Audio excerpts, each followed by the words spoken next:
لا حضرة النبي المصطفى رسول الله صلى الله عليه وسلم آله الكرام شؤون الفاتحة. أعوذ بالله من الشيطان الرجيم. بسم الله الرحمن الرحيم. إياك نعبد وإياك نستعين اهدنا الصراط المستقيم صراط الذين غير المغضوب عليهم ولا الضالين. لا حول ولا قوة إلا بالله. حسبنا الله ونعم الوكيل.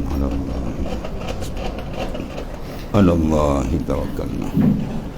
صواب.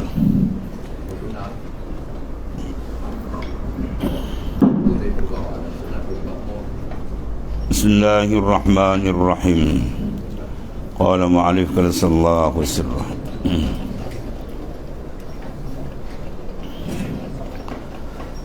Dan sunat bagi makmum muwafaqah, ini bersamaan dengan imamnya. Jika takbir imamnya 3 kali atau 6 kali, mana jangan melebihi, jangan melebihi atasnya, dan jangan dikurangi akan dia, mana diikut akan imam ni. Tak payah ditegur subhanallah lah. Kalau imam dia 7, dia buat 6 ke, kita sebut subhanallah ke, tak payah tegur. Sebab benda yang tidak membatalkan akan sembahyang tidak perlu ditegur. Dan jika ditinggalkan oleh imamnya akan sekalian takbir, imam tinggalkan akan sekalian takbirah, mana semua takbir 7 kali, pada rakaat pertama, 5 rakaat kedua, pada sembahyang hari raya. Maka jangan dibawa oleh makmum akan dia. Imam angkat takbir tu, dia tak baca takbir tu, baca Fatihah, atau diam ni ikut. Dan janganlah takbir orang yang masbuk melainkan barang ni dapatnya. Mana masbuk datang lewat tadi dapat 3 je lah. Dan sunat membaca surah Qaf pada rakaat yang pertama, dan surah Iqtarabatis Sa'ah pada rakaat yang kedua, atau dibacanya suratul A'la, Sabbihisma rabbikal a'la pada rakaat pertama, dan suratul Ghashiyah rakaat yang kedua. Habis. Maka kemudian daripada sembahyang hari raya, maka sunat membaca 2 khutbah. Sunat pada hari raya itu membaca dua khutbah. Baca khutbah di bila tu? Khutbah Jumaat mana dahulu. Khutbah hari raya ialah selepas daripada maknanya sembahyang hari raya tu, barulah dibacakan khutbah dia, sebagaimana yang telah biasa dilakukan lah.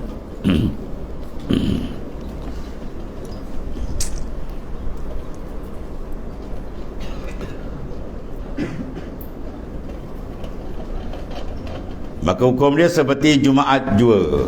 2 khutbah ni sama, rukun dia, syarat dia dengan Jumaat.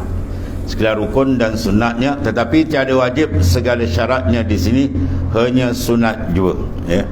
Syarat jua berbeza. Dan sunat bagi khatib bahawa memberi salam ia atas sekalian yang di sisinya, sisi mimbar, lalu naik ia ke atas mimbar, dan berhadap ia khatib kepada segala manusia, kemudian dari pemberi salam, kemudian daripada pemberi salam pula ia atas mereka. Maka sunat ia duduk dahulu dari baca 2 khutbah. Mana khatib dia naik terus baca khutbah, tak dia duduk dulu, lepas tu dia bangun, sekadar muazzin bang lah, seperti perintah pada sembahyang Jumaat juga. Dan sunat ia membaca di dalam 2 khutbah barang yang layak, yang ini hendaklah disebutkan dalam khutbah hari raya, fitrah, hukum zakat disentuh di situ. Dan disebut mana disentuh juga dalam khutbah hari raya, korban, ialah masalah hukum korban dan seterusnya. Dan sunat takbir pada permulaan khutbah yang kedua 7 kali berturut-turut pada, maka sekalian takbir ia 9 kali. Dan yang 7 itu jadi muqaddimah khutbah juga, bukan daripada 2 khutbah. Pada khutbah pertama 9, kedua tu 7. Habis tu. Kemudian paslon pada menyatakan segala sunat dikerjakan pada hari raya. Bermula sunat bagi laki-laki. Sunat bagi laki-laki dan perempuan yang tiada mengerjakan haji, bahawa takbir ia dengan menyaringkan suara. Jika ada ia laki-laki, mana banyakkan takbir. Di takbir ada satu takbir mursal nama dia, satu lagi dipanggil takbir muqayyad.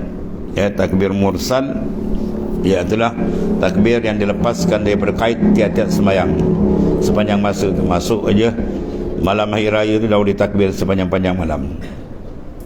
Maka takbir muqayyad hanya ada pada hari raya Aidil Adha saja. Itu hari korban. Tiap-tiap lepas semayang sunat, semayang wajib atau semayang sunat. Dan jika ada ia perempuan, maka naklah takbir dengan takbir perlahan-lahan. Jangan diangkat suara je lah. Dan dimulai takbir itu daripada ketika masuk matahari pada kedua malam hari raya. Kedua malam hari mana? Kedua malam hari raya Aidil Fitri dan juga malam hari Aidil Adha. Masuk ia terbenam matahari masa maghrib, sunatlah ditakbir. Pada segala jalan dan segala masjid dan segala pekan, maknanya segala tempat maksud ni. Dan juga pada segala waktu. Ini dapat takbir mursal. Mana takbir yang dilepaskan daripada takyid, ia tidak diikat dengan sembahyang. Dan terkala bertunggangan, maknanya dia naik kenderaan ke, takbir jangan putus, banyak kan. Dan berjalan kaki ke, padahal berdiri dan duduk dan lain, mana semua keadaan, ya, dia berdiri, dia duduk, dia berjalan di kenderaan, semua banyakkan takbir. Dan lain daripada hal demikian itu. Dan terlebih muakkad, terlebih kuat sunatnya dituntut pada ketika berhimpun dan bersempit-sempit pada segala manusia, mana pada halayak ramai lah. Dan terkala berubah segala hal, dan taklah ada takbir itu berturut-turut 3 kali, iaitu Allahu Akbar, Allahu Akbar, Allahu Akbar, Allahu Akbar walillahil hamd. Dan lagi pula sunat ditambahi, ditakbir Allahu Akbar, Allahu Akbar, Allahu Akbar, Allahu Akbar walillahil hamd 3 kali, kemudian tambah Allahu Akbar kabira, terus masuk, ya. Biasa sini kita tekong dibaca ulang kan, di sini dia masuk. Kalau ikut dalam kitab ni 3 kali disebut, sekali disebut makmum atau orang ramai ikut, sekali lagi orang ramai ikut, sekali lagi disebut orang ramai ikut, kemudian terus masuk kat sini, Allahu Akbar kabira. Ya, biasa kita sebut, kita ambil pangkal kan, boleh juga, tak ada masalah. Tapi kalau ikut dalam kitab ni disuruh apa, lepas daripada tu terus masuk sini je. Allahu Akbar kabira walhamdulillahi katsira wa subhanallahi bukratan wa asila.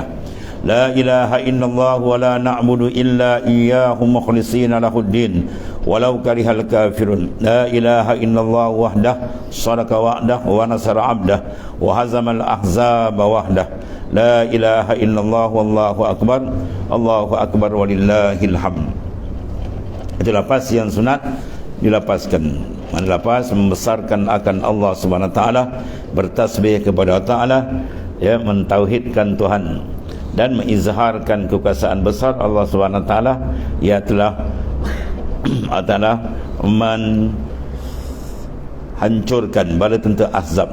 Dalam hari raya biasa orang seronok, tapi Allah Taala bangkit cerita dari hikmat besar, ya, wa hazamal ahzab wahdah, adalah menghancurkan bala tentera Ahzab, ya, yang mengepung Rasulullah SAW atau dikelari dengan perang Handaq, yang disebut dalam hari raya yang besar ni. Itu menandakan jihad itu benda besar.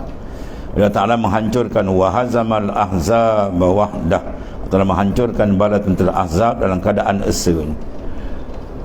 Dan demikian lagi dikerjakan berkekalan takbir hingga masuk imam mengerjakan sembahyang hari raya. Takbir mursal sampai imam masuk pada hari raya. Dan jika sembahyang seorang diri, maka putus takbir dengan takbir ihram dirinya. Jadi maksudnya habis takbir mursal ni dia ada 3. Yang pertama, kalau sekiranya dia sembahyang berjemaah dengan takbir ihram imam sembahyang hari raya, lepas tu habis, ya. Kalau dia sembahyang seorang diri, dia sembahyang pukul berapa? Dia sembahyang raya pukul 11 jalan dia. Dia angkat, dia takbir, dia kan habis 2. Dan ketiganya bagi mereka yang tidak sembahyang hari raya, maka takbir dia habis di bila? Masuk zuhur. Masuk zuhur bila tu. Itu mana 3 peringkat. Maknanya tamat takbir mursal, takbir yang tidak diikat dengan waktu sembahyang. Adapun selepas itu dipanggil takbir muqayyad, iaitu takbir pada hari raya haji, iaitulah setiap lepas sembahyang kita takbir, hatta sembahyang jenazah pun sunat. Sebut dalam kitab ulama ni sunat juga.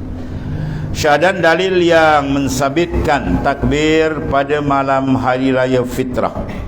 Nas Quran ialah firman Allah Ta'ala. Allah sebut walitukmilul iddata walitukabbirullaha ala ma hadakum. Allah sebut dalam suratul Baqarah ayat 185.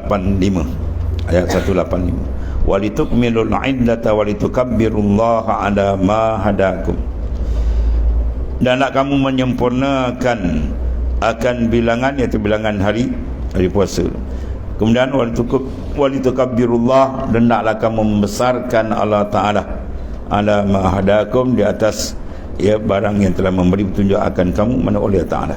Yang naklah kamu sempurnakan membilangkan puasa tu, dan naklah kamu takbir akan Allah, mana membesarkan akan Allah Subhanahu Wa Ta'ala, kerana ia menunjuk akan kamu. Dan dalil yang mensabitkan takbir pada hari raya korban itu dipanggil apa? Qiyasun. Kita ada nas Quran, hadis, ijma', qiyas. Maka qiyas pada hari raya, jadi takbir hari raya korban ada qiyas atas takbir hari raya Aidil Fitri, atas jalan qiyasan. Yani dikiaskan hari raya korban itu atas hari raya fitrah. Ya, kalau orang tanya mana nas takbir hari raya korban, qiyas. Kalau nas hari raya fitrah, tu ayat Quran, walitukmilul iddata walitukabbirullaha ala ma hadakum. Dan sunat takbir bagi yang mengerjakan pekerjaan haji dimulai daripada zuhur hari raya korban tu. Zuhur start itu, dan disedahinya hingga subuh kesudahan hari tasyrik, iaitu hari yang ke-13, sampai subuh hari itu habis. Dan sunat takbir bagi yang tiada mengerjakan pekerjaan haji mula daripada subuh hari Arafah. Ya, kita tak kerja haji, kita subuh hari Arafah, iaitu hari ke-9. Kita biasa kerja kan. Kita biasa hari raya kan. Pagi raya baru kita takbir, malam raya kita takbir kan. Masuk kerja malam raya lah kita takbir. Kalau ikut di sini, yang tidak mengerjakan pekerjaan haji mula daripada subuh hari Arafah tu, iaitu subuh hari yang ke-9. Kalau kita takbir tu panjang. Belum raya pun dah takbir kita. Anda tengok dalam kitab ni, muka surat berapa tu? 57 baris yang keempat. Surat dalam kitab tadi ni. Hingga asar kesudahan hari tasyrik, hingga asar habislah tu. Kemudian bermula takbir orang yang mengerjakan haji dan yang tiada mengerjakan haji dalam waktu yang tersebut itu adalah ia mengiringi tiap-tiap sembahyang fardu, dan sama ada sembahyang fardu dan sunat, ada atau qada. Sembahyang itu sama ada fardu atau sunat tu, yang ada tunai atau qada. Ya, sembahyang janazah ni ada ni. Ya, tanda tu. Ya, muka surat 57 baris 2 daripada bawah, juzuk kedua, Sabilal Mubtadi. Baru orang tanya ni. Ya, orang tanya, sunat ke lepas main jenazah kita takbir? Ni ada ni. Ya. Dia buat masalah gharib, masalah pelik-pelik kan, tanda lah. Kalau orang tanya kan mana surat ni ada. Ya, muka surat 57 baris 2 daripada bawah, juzuk kedua, kitab Sabilal Muhtadin. Sabilal Muhtadin ada ini. Iaitulah sembahyang qada dan sembahyang jenazah atau qada, dan sembahyang jenazah atau sembahyang nazar. Asal nama sembahyang. Mana sunat lepas tu kita takbir, dipanggil takbir muqayyad. Biasa orang kata sembahyang biasa kan, sembahyang jenazah kena juga ke? Ni ada. Dan bagi lupa ia akan takbir, kemudian daripada sembahyang, maka naklah takbir terkala ia ingat. Lepas sembahyang tadi dia terlupa, kemudian bila dia ingat, apa dia ingat, takbir dulu lah. Boleh. Dan jika lanjut masa sekalipun, di sembahyang zuhur tadi awal, balik rumah dah sejam, terlupa tadi tak takbir, takbir lagi lah, terus lagi mana boleh. Dan demikian lagi sunat takbir tatkala ia melihat unta atau sapi di dalam 10 hari yang pertama tu. Dia tengok tu sunat takbir dan sunat ia takbir dia tatkala ia melihat unta yang macam entah atau sapi, lembu atau kerbau atau kambing, bila tu dalam 10 hari yang pertama daripada bulan haji itu, ya, mengingatkan kita supaya apa? Buat korban. Syahadan Jikalau naik saksi manusia dengan melihat bulan Syawal pada malam yang ke-30. Jikalau naik saksi manusia dengan melihat bulan Syawal pada malam yang ke-30 dilihat, bermakna 29 dia tahun tu puasa kan, daripada bulan Ramadan, dan adalah waktu naik saksi itu dahulu daripada gelincir matahari di dalam hari yang ke-30 daripada bulan Ramadan, dan dapat berhimpun segala manusia, lagi dapat mengerjakan sembahyang kedua rakaat. Ya, mana berhimpun lagi dapat mengerjakan sembahyang. Makna tadi dia buat apa tadi? Dahulu, mana sebelum. Ya, sebelum gelincir matahari, ya, pada hari yang ke-30 tu. Dia naik saksi dan sabit saksi oleh qadi, sabitkan. Dia dapat berhimpun manusia, lagi dapat mengerjakan sembahyang kedua rakaatnya atas rakaat daripadanya. Maka hendaklah berbuka puasa dan sembahyang hari raya ada. Ya. Hari ke-30 dia puasa. Tiba-tiba ada saksi pergi angkat saksi dan sabit saksi dia oleh qadi. Jangan hujah hari ini dia terima. Maka istihadlah. Tengah puasa sekali ni. Puasa sekali, bahkan sembahyang raya tengok. Dia angkat saksi dah lepas zuhur ke belum? Kalau lepas zuhur tak adalah. Kalau sebelum zuhur maknanya boleh himpun sembahyang raya, batalkan puasa tadi hari raya itu. Ya, mula ketupat tu. Makan tu dan taklah berbuka puasa dan sembahyang hari raya ada panggil, sebab belum masuk lagi, makna belum habis waktu. Dan jika naik saksi mereka dahulu daripada gelincir matahari, dahulu daripada gelincir matahari, padahal tiada dapat mengerjakan yang tersebut itu. Atau naik saksi mereka kemudian daripada gelincir matahari selepas zuhur. Yang tadi dia naik saksi tapi tak sempat. Dia naik saksi lepas tu orang pun zuhur, bang zuhur insalan, tapi sebelum tapi tak sempat. Satu. Atau dia naik saksi selepas gelincir matahari, dah masuk orang dah bang zuhur, baru dia angkat saksi dia dan disahkan oleh qadi. Ya, ni saksi semua ni mesti disahkan oleh qadi saksi mereka itu dengan memeriksa adilnya. Saksi tengok dia ni seorang yang adil, yang dapat syahadah dan semuanya adil, maka dia terima dahulu daripada masuk matahari. Hendaklah berbuka puasa, hukum pertama. Ya, hendaklah dia berbuka puasa kerana diterima saksi mereka itu, mana oleh qadi, tetapi sembahyang hari raya luput ia kerana sudah keluar waktunya. Ya, sebab dah masuk zuhur, lepas zuhur tak adalah waktu dia. Maka hendaklah dikadaknya akan dia pada barang masa. Maka boleh qadak. Ya, mana yang luput wajib sunat. Ya, wajib kita qadak. Yang sunat kita qadak. Bolehlah sembahyang raya sebagai qadak. Maka hendaklah dikadaknya sembahyang akan dia pada barang masa yang dikendakinya. Lepas zuhur tu sembahyanglah. Pukul 3 ke ikut anda. Dan jika naik saksi mereka kemudian daripada masuk matahari. Ada malam raya naik saksi habis tu. Tak ada apa dah. Atau dahulu pukul 5 dia naik saksi. Ya, maka tengok hukum dia disahkan oleh qadi saksi dia dengan memeriksa adil. Qadi tengok dia ni sah, ya, adil dia diterima. Kemudian daripada masuk matahari, jawab dia tiadalah diterima saksi mereka itu kerana tiada memberi faedah pada sembahyang, dan taklah dikerjakan sembahyang hari raya esok hari. Ini hukum ni. Ya, sekarang masalah qadi terima. Ya, maknanya sembahyang besok tu boleh tak? Dia kata boleh sembahyang. Ya, sana maknanya saksi dia itu tidak memperedah apa, maka hendaklah dikerjakan sembahyang hari raya esok harinya adaan, sebagai adab. Ya, atau keadaan hari itu kan. Habis itu. Kemudian bab salatil kusufain. Ini bab menyatakan sembahyang gerhana bulan dan matahari.